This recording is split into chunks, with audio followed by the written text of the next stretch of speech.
الشيطان الرجيم.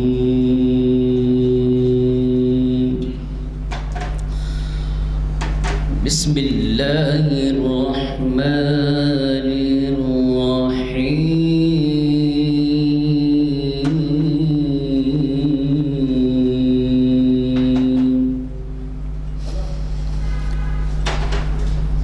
والعصر إن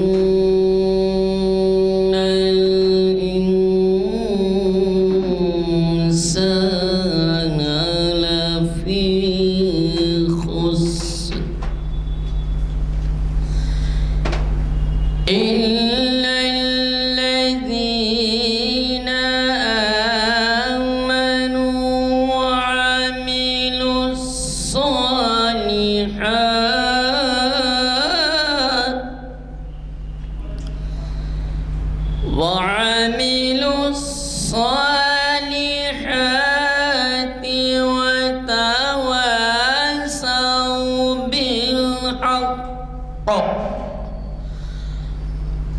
وتواصوا بالحق وتواصوا بالصبر. صدق الله العظيم. أعوذ بالله من الشيطان الرجيم. بسم الله الرحمن الرحيم. يا أيها الذين آمنوا لا تدخلوا بيوت غير بيوتكم حتى تستأنسوا وتسلموا على أهلها ذلكم خير لكم لعلكم تذكرون. صدق اللہ العظیم. برادران کرام، یہ سورہ نور کی 27ویں آیت ہے. اس آیت کے اندر اللہ تعالیٰ ایک اہم پیغام مومنوں تک پہنچاتے ہیں. زندگی کے مختلف ادوار میں، مختلف مراحل میں ہم کو قرآن کی آیتوں کی روشنی میں عمل کرنے کی سخت ضرورت ہے. اب دیکھیے اللہ تعالیٰ اس آیت کے اندر کیا فرماتے ہیں. اے مومنوں، اے ایمان والو، تم اپنے گھر کے علاوہ کسی اور گھر میں بغیر اجازت کے داخل نہ ہونا. اس وقت تک داخل نہ ہو جب تک تم ان کو اجازت نہ لے لو اور سلام نہ کر لو. تستانسو اجازت لینا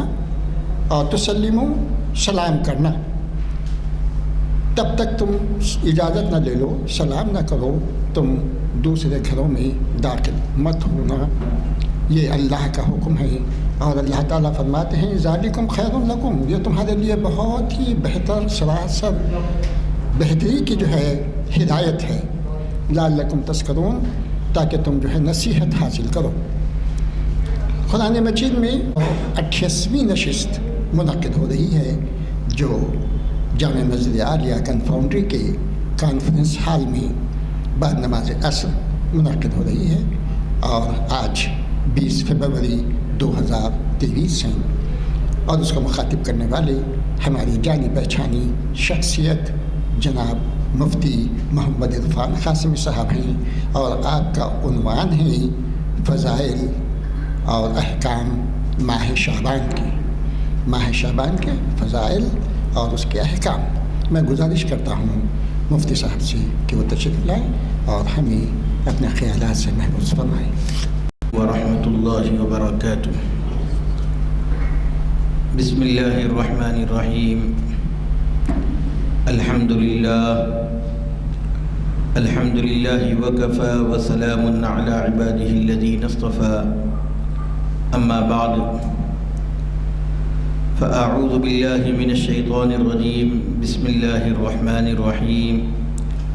والعصر ان الانسان لفی خسر إلا الذين آمنوا وعملوا الصالحات وتواصوا بالحق وتواصوا بالصبر. صدق الله العظيم. وقال النبي صلى الله عليه وسلم شعبان شهري ورمضان شهر الله أو كما قال عليه الصلاة والسلام. محترم و معزز واجب الاحترام حاضرین ذی احتشام و ناظرین کرام، آج آپ کے سامنے جو موضوع رکھا گیا ہے وہ ماہ شعبان فضائل و احکام ہے۔ ظاہر سی بات ہے کہ جب ہمارے گھر میں کوئی تقریب منعقد ہوتی ہے، شادی بیاہ کا موقع ہوتا ہے یا خوشی کی کوئی پارٹی ہم اپنے گھر میں منعقد کرتے ہیں تو اس کی تیاری ہم پہلے ہی سے کرتے ہیں، اور جیسی وہ تقریب ہوتی ہے اس حیثیت سے ہماری تیاری بھی ویسی ہی ہوتی ہے۔ مدارس کے جلسے ہوں یا اسلامی تنظیموں کے بڑے بڑے اجتماعات ہوں، آپ دیکھتے ہیں کہ اس کی تیاری کتنے دنوں پہلے سے کی جاتی ہے۔ پیارے آقا سرور کونین جناب نبی کریم محمد عربی صلی اللہ علیہ وسلم نے رمضان المبارک، جس کا ایک ایک لمحہ بہت قیمتی ہے، جس کی ایک ایک گھڑی ہمارے لیے باعث سعادت ہے، اس کے لیے بھی اللہ رب کے رسول صلی اللہ علیہ وسلم نے تقریباً 2 ماہ یعنی رجب کا چاند دیکھ کر ہی آپ رمضان المبارک کی تیاری شروع فرما دیا کرتے تھے۔ چنانچہ اللہ کے رسول صلی اللہ علیہ وسلم کی دعاؤں میں سے ایک دعا ہے، اللہم بارک لنا فی رجب و شعبان وبلغنا رمضان، اے اللہ رجب اور شعبان کے مہینے میں ہمارے لیے برکت عطا فرما اور ہم سب کو رمضان المبارک میں پہنچا دیجئے، یعنی اس کی ایک ایک لمحے کی ہمیں قدردانی کی توفیق عطا فرما۔ اور پھر علماء اکرام نے مختلف تعبیرات سے ان 3 مہینوں کو ہمیں سمجھایا ہے۔ بعض علماء نے کہا کہ جس طریقے سے کھیتی باڑی ہوتی ہے تو ایک مرحلہ وہ آتا ہے جس میں بیج بویا جاتا ہے، دوسرا مرحلہ وہ آتا ہے جس میں کھیتی کی حفاظت کرنی ہوتی ہے، اس کو پانی ڈالنا ہوتا ہے، اس کو مختلف وحشی جانوروں سے اور حشرات الارض سے بچانا ہوتا ہے، اور تیسرا کٹائی کا مرحلہ ہوتا ہے، یعنی جس بیج کو ہم نے بویا ہے، جس کھیت کی ہم نے حفاظت کی ہے، اب اس کے پھل کھانے کا ہمیں وقت آتا ہے۔ اسی طریقے سے رمضان المبارک سے پہلے جو 2 مہینے ہیں، رجب کا مہینہ یہ بیج بونے کا مہینہ ہے، شعبان کا مہینہ اپنے اس بیج بوئے ہوئے کی حفاظت کرنا ہے، اور رمضان المبارک کے مہینے میں ہم نے جو بیج بویا ہے اور جس کھیتی کی حفاظت کی ہے اس کے پھل کھانے کا وقت ہوتا ہے۔ اور اسی طریقے سے جیسے اللہ کے رسول صلی اللہ علیہ وسلم ایام 20 کے روزے رہا کرتے تھے، اور احادیث میں آتا ہے کہ کسی وجہ سے کسی مہینے میں آپ صلی اللہ علیہ وسلم کے وہ روزے رہ جاتے تو آپ شعبان کے مہینے میں اس روزوں کی تکمیل فرمایا کرتے تھے۔ چنانچہ بخاری شریف کی روایت ہے، امی جان حضرت عائشہ رضی اللہ تعالی عنہ فرماتی ہیں کہ اللہ کے رسول صلی اللہ علیہ وسلم رمضان المبارک کے مہینے کے یعنی مکمل 1 مہینے کے روزوں کا جس قدر اہتمام فرماتے تھے اور روزوں کا اس طرح اہتمام نہیں فرماتے تھے، اور پھر جس کثرت کے ساتھ آپ صلی اللہ علیہ وسلم شعبان کے مہینے میں روزہ رکھا کرتے تھے اور مہینوں میں اس کثرت کے ساتھ روزے نہیں رکھا کرتے تھے۔ اور پھر اللہ کے رسول صلی اللہ علیہ وسلم نے یہ خواہش کا اظہار بھی فرمایا، بلکہ اس پر عمل بھی کیا کہ شعبان کے مہینے لگاتار روزے رکھتے رکھتے آپ صلی اللہ علیہ وسلم رمضان المبارک کے مہینے کو ملا لیا کرتے تھے، یعنی 2 مہینے لگاتار آپ صلی اللہ علیہ وسلم روزوں کا اہتمام فرماتے تھے۔ لیکن بعض روایات میں شعبان کی نصف گزر جانے کے بعد، یعنی نصف شعبان گزر جانے کے بعد امت کو روزے رکھنے سے منع فرمایا ہے، لیکن اللہ کے رسول صلی اللہ علیہ وسلم کا معمول ان دنوں میں بھی روزے رکھنے کا تھا۔ اس لیے محدثین اکرام شارحین حدیث نے یہ فرمایا ہے کہ دراصل بات یہ ہے کہ اللہ کے رسول صلی اللہ علیہ وسلم نے ان لوگوں کو جو رمضان المبارک کے مہینے سے پہلے شعبان کے مہینے لگاتار رکھنے کی وجہ سے کمزور پڑ جاتے ہیں، جسمانی اعتبار سے نحیف اور لاغر ہو جاتے ہیں، اور رمضان المبارک کے مہینوں کا جو اہتمام کرنا چاہیے اس میں سستی اور کاہلی کرنے لگتے ہیں، ایسے لوگوں کے لیے اللہ کے رسول صلی اللہ علیہ وسلم نے نصف شعبان کے بعد روزے رکھنے سے منع فرمایا، اور فرمایا کہ اس میں خوب کھا لو پی لو تاکہ رمضان المبارک کے لیے آپ جو ہے تیار ہو جاؤ۔ لیکن جیسے آپ صلی اللہ علیہ وسلم کو روزے رکھنے سے کمزوری لاحق نہیں ہوتی تھی، اس لیے آپ صلی اللہ علیہ وسلم نے اپنا معمول یہ رکھا کہ آپ نصف شعبان کے بعد بھی روزے رکھتے تھے، بلکہ شعبان کے روزوں کے ساتھ ساتھ یعنی اس قدر اس کے روزے رکھا کرتے تھے کہ رمضان المبارک کا مہینہ آ جاتا تھا اور اس کے ساتھ اس کو ملا لیا کرتے تھے۔ تو میرے بھائیوں، یہ اللہ کے رسول صلی اللہ علیہ وسلم نے شعبان کے مہینے میں جو اہتمام فرمایا ہے، دراصل اس لیے کہ اللہ کے رسول صلی اللہ علیہ وسلم نے فرمایا شعبان شہری، یعنی اللہ کے رسول صلی اللہ علیہ وسلم نے شعبان کے مہینے کی نسبت اپنی طرف کی ہے، یعنی جس طریقے سے تمام انسانوں میں سب سے افضل رسول اللہ صلی اللہ علیہ وسلم ہے، ایسے ہی تمام مہینوں کے اندر جیسے انسانوں میں رسول اللہ صلی اللہ علیہ وسلم کی طرف نسبت یہ اعلیٰ اور ارفع ہو جاتی ہے، ایسے ہی رمضان المبارک کے بعد تمام مہینوں کے اندر شعبان کی فضیلت مسلم ہو جاتی ہے۔ اور پھر رمضان المبارک کو اللہ کے رسول صلی اللہ علیہ وسلم نے اللہ کا مہینہ قرار دیا ہے،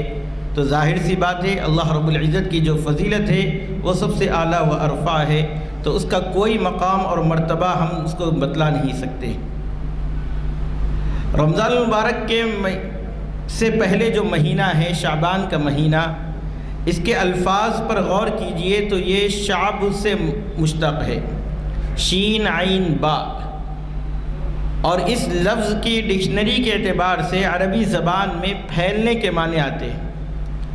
چونکہ اللہ رب العزت نے اس مہینے میں خیر اور بھلائی کو پھیلایا ہے، اس لیے بھی یہ بہت ہی اہتمام کے ساتھ اس مہینے کی فضائل کو لوگوں نے ذکر کیا ہے، علماء اکرام نے ذکر کیا ہے۔ اور پھر اس مہینے میں ایک رات ایسی آتی ہے جس کو نصف شعبان کی رات کہا جاتا ہے، جس کو ہم لیلۃ البراءت کہتے ہیں، جس میں امی جان حضرت عائشہ رضی اللہ تعالی عنہا نے نبی کریم صلی اللہ علیہ وسلم کا ایک معمول نقل فرمایا کہ آپ صلی اللہ علیہ وسلم جنت البقیع تشریف لے جا کر آپ نے مرحومین کے لیے دعائے مغفرت کی ہے، اور پھر بعض فضائل میں اللہ کے رسول صلی اللہ علیہ وسلم نے یہ فرمایا ہے کہ جب شعبان کی نصف رات آتی ہے، یعنی جس کو لیلۃ البدر کہا جاتا ہے، اس میں اللہ رب العزت بنو کلب کی بکریوں کے بالوں کے بقدر اللہ رب العزت بندوں کی بخشش فرماتے ہیں۔ بنو کلب کی بکریوں کا تذکرہ اس لیے کیا گیا کہ بنو کلب کے اندر بکریوں کی تعداد بھی زیادہ تھی، اور ان پر جو اون اور بال جو ہوتے تھے وہ اور بکریوں کی بنسبت زیادہ ہوا کرتے تھے۔ نہ بکریوں کی تعداد وہاں پر مقصود ہے، نہ بالوں کی تعداد مقصود ہے، بلکہ اس رات اللہ رب العزت لا متناہی بے شمار بندوں کی بخشش فرماتے ہیں۔ اور پھر اللہ کے رسول صلی اللہ علیہ وسلم کی اس حدیث کی وجہ سے حضرات صحابہ، تابعین، تبع تابعین، اولیاء اکرام اور بزرگان دین کا عمل یہ رہا ہے کہ وہ شعبان کی نصف رات کو، جس کو لیلۃ البراءت کہا جاتا ہے، اس میں عبادات کا اہتمام کیا کرتے تھے، اہتمام کے ساتھ اس میں عبادت کیا کرتے تھے۔ ہم لوگوں نے حضرت مولانا انظر شاہ کشمیری رحمۃ اللہ علیہ، جو علامہ انور شاہ کشمیری رحمۃ اللہ علیہ کے صاحبزادے ہیں، ان کو ہم نے دیکھا ہے کہ دارالعلوم وقف کے اندر وہ بخاری شریف کا اختتام بھی لیلۃ البراءت کو کیا کرتے تھے،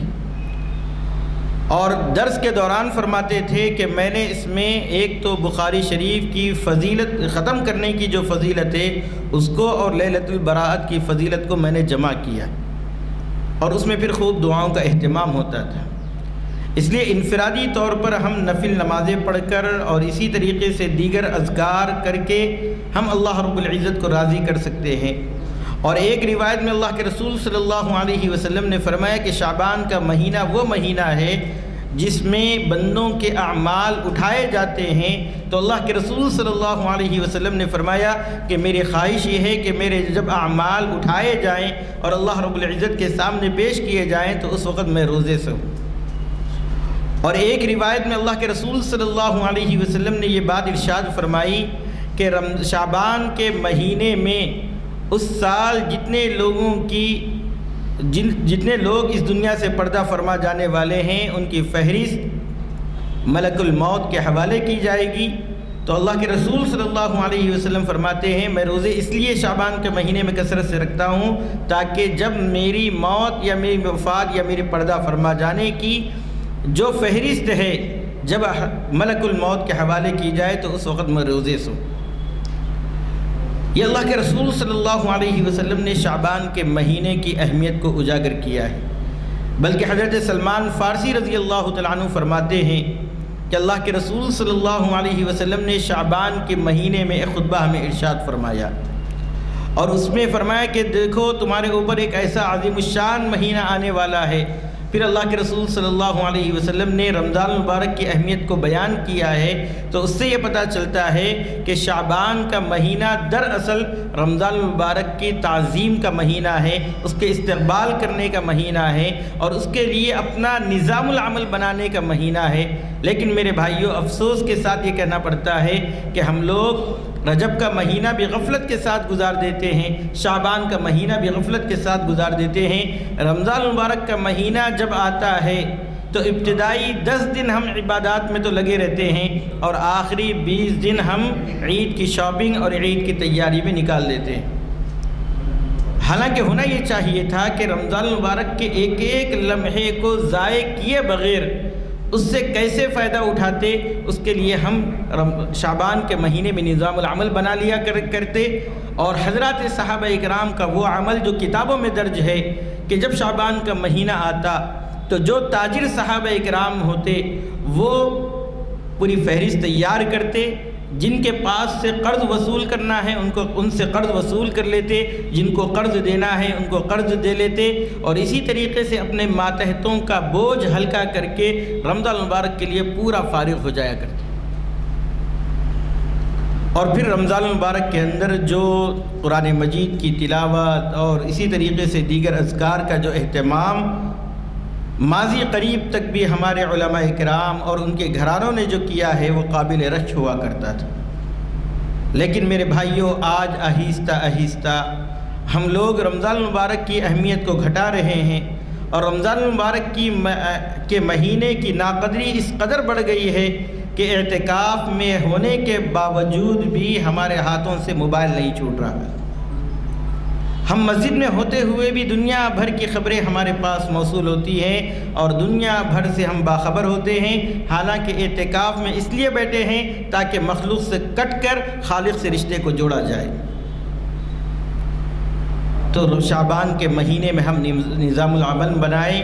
اور اپنے گھر والوں کا نظام العمل ابھی سے تیار کریں۔ عید وغیرہ کی جو شاپنگ ہے یا اس سے متعلق جو خریداری ہے اس کا بھی شعبان کے مہینے میں اہتمام کر لے، تاکہ رمضان المبارک کا ایک ایک لمحہ ہمارے لیے بڑا قیمتی ہے، اس کی ہمیں قدر کرنے کی توفیق ہو سکے۔ تو الغرض میرے بھائیوں، رمضان المبارک کے مہینے کی قدردانی کرنے کے لیے اللہ کے رسول صلی اللہ علیہ وسلم نے شعبان کی اہمیت کو اجاگر کیا ہے، اور شعبان کے مہینے میں اللہ کے رسول صلی اللہ علیہ وسلم نے جو رات بتلائی ہے جس میں اللہ رب العزت صبح تک یہ اعلان فرماتے ہیں ہے کوئی بندہ مجھ سے مانگنے والا میں اس کی مانگیں پوری کروں، ہے کوئی مجھ سے رزق کا طالب میں اس کے رزق عطا کروں، ہے کوئی مجھ سے مغفرت چاہنے والا میں اس کو مغفرت کا پروانہ حوالے کروں۔ لیکن یہ شخص یہ اللہ رب العزت کی یہ ندا ایسے افراد کے لیے کام نہیں آتی ہے جن کی فہرست اللہ کے رسول صلی اللہ علیہ وسلم نے ہمیں گنوائی ہے۔ ان میں سے ایک یہ ہے کہ شراب کا عادی جو شخص ہوتا ہے اللہ رب العزت اس کی اس رات میں مغفرت نہیں فرماتے، مشرک کی مغفرت نہیں فرماتے۔ کیوں نہیں فرماتے؟ قرآن مجید میں اللہ رب العزت نے فرمایا ان اللہ لا یغفر ان یشرک بہ ویغفر ما دون ذلک لمن یشاء، کہ اللہ رب العزت مشرک کی مغفرت نہیں فرماتے، اس کے علاوہ جس کی چاہتے ہیں اللہ رب العزت مغفرت فرما دیتے ہیں۔ اور دوسرے نمبر پر اللہ کے رسول صلی اللہ علیہ وسلم نے یہ فرمایا کہ جو شراب کا عادی ہوتا ہے، یعنی کبھی کبھار پینے والا نہیں بلکہ روزانہ شراب پی کر گھر آتا ہے اور پھر توبہ اور استغفار کی اس کو توفیق نہیں ہوتی ہے، ایسا شخص اللہ رب العزت اللہ کے رسول صلی اللہ علیہ وسلم نے فرمایا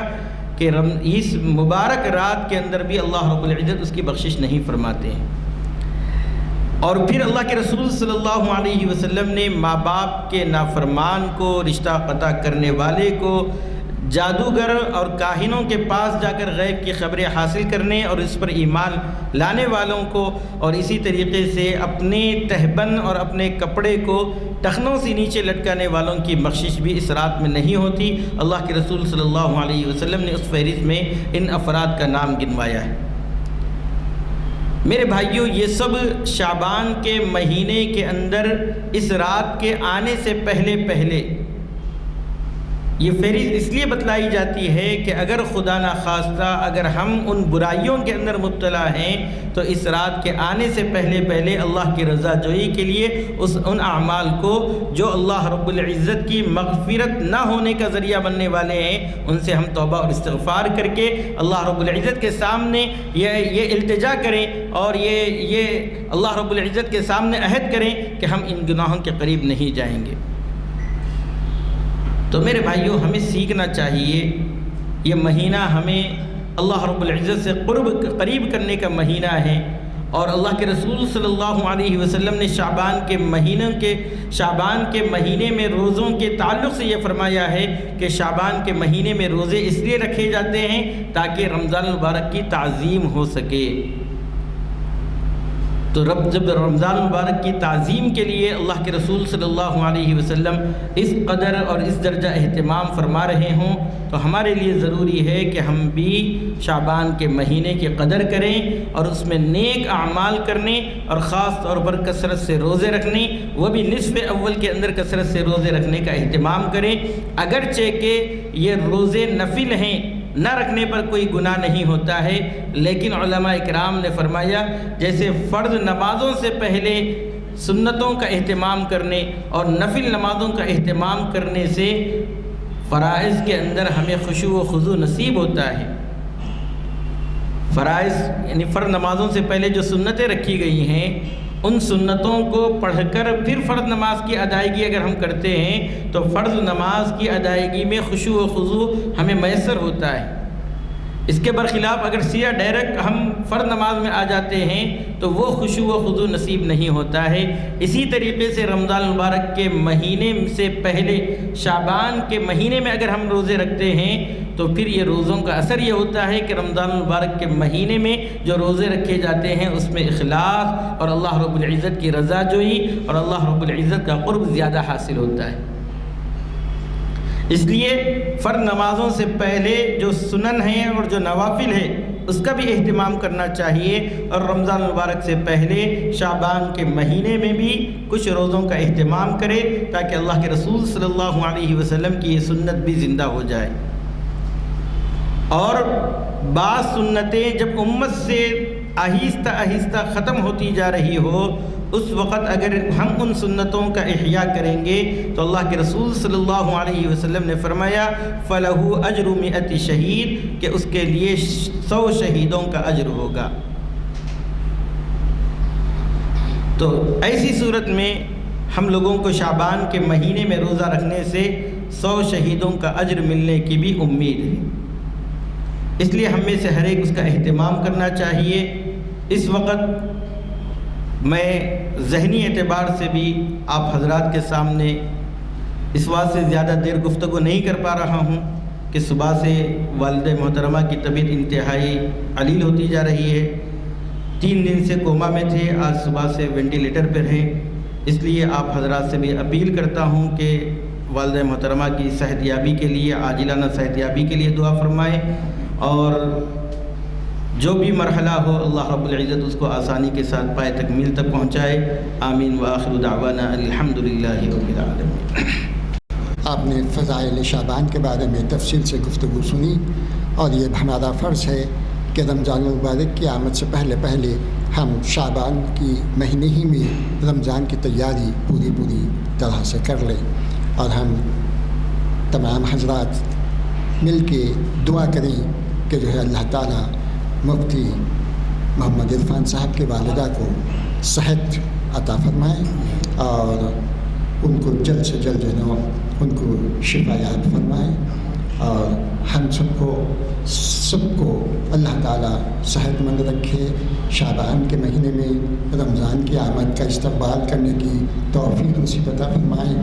اور ہماری عبادتوں کو ٹوٹی پھوٹی جیسے بھی ہوں اللہ تعالیٰ اپنے فضل و کرم سے قبول فرمائے. میں دعا کی درخواست کے ساتھ محفل کی برخاستگی کا اعلان کرتا ہوں. اللہم صلی علی محمد وعلی آل محمد وبارک وسلم. اے الہ العالمین ہمارے گناہوں کو معاف فرما دیجیے. اے الہ العالمین ہمارے خطاؤں کو درگزر فرما دیجیے. اے الہ العالمین ہمارے بیماروں کو شفاء کاملہ عاجلہ مستمرہ دائمہ عطا فرمائیے. خاص طور پر والدہ محترمہ کو اے الہ العالمین جلد از جلد صحت کاملہ عاجلہ مستمرہ دائمہ عطا فرما دیجیے. اے الہ العالمین اے کرم کرنے والے مولا ہم میں سے جو مقروض ہیں ان کے قرض کی ادائیگی کے لیے غیب سے صورتیں پیدا فرما دیجیے. اے الہ العالمین جملہ حاضرین کے جملہ حاجات اور ضروریات کو اپنے فضل و کرم سے پورا فرما دیجیے. ہماری ان دعاؤں کو قبول و منظور فرما دیجیے. سبحان ربک رب العزت عما یصفون وسلام علی المرسلین والحمد للہ.